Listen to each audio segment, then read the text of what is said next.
Super hit படமான Joe டீமின் அடுத்த படைப்பு சீனு ராமசாமி இயக்கத்தில் ஏகன், யோகி பாபு நடிக்கும் கோழிப்பண்ணை செல்லத்துறை செப்டம்பர் 20 முதல் உலகமெங்கும். பரியேறும் பெருமாள், கர்ணன், மாமன்னன் இயக்குனர் மாரி செல்வராஜ் இயக்கத்தில் வாழை ஆகஸ்ட் 23 முதல் உங்கள் அபிமான திரையரங்குகளில்.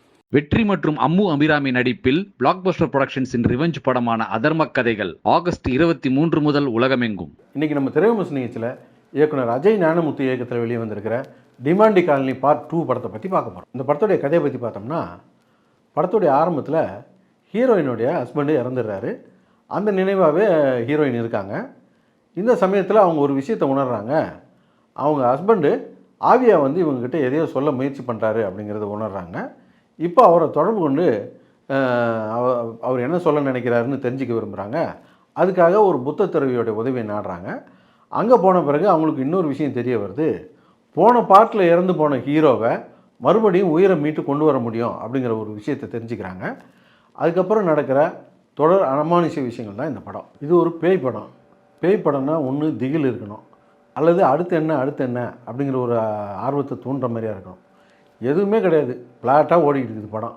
அந்த அளவுக்கு கதையும் திரைக்கதையும் இருக்குது. வழக்கமாக இந்த மாதிரி பேய் படங்கள்லாம் ஒரு காட்டு பங்களாலே வச்சு அப்படியே ஒப்பேற்றி படத்தை முடிச்சு விட்ருவாங்க. ஆனால் இந்த படத்துக்கு ஓரளவுக்கு நல்லா செலவு பண்ணியிருந்தாங்க. செட்டுக்காக இருக்கட்டும், விஎஃப்எக்ஸ் ஒர்க் ஆகட்டும், அதுக்கெல்லாம் நல்லா செலவு பண்ணியிருந்தாங்க.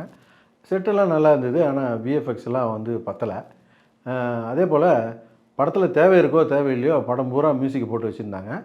நம்ம கூட படம் பார்த்த சில பேர் கூட ஒரே இறைச்சல் சத்தமாக இருந்தது மியூசிக்கை போட்டுன்னு.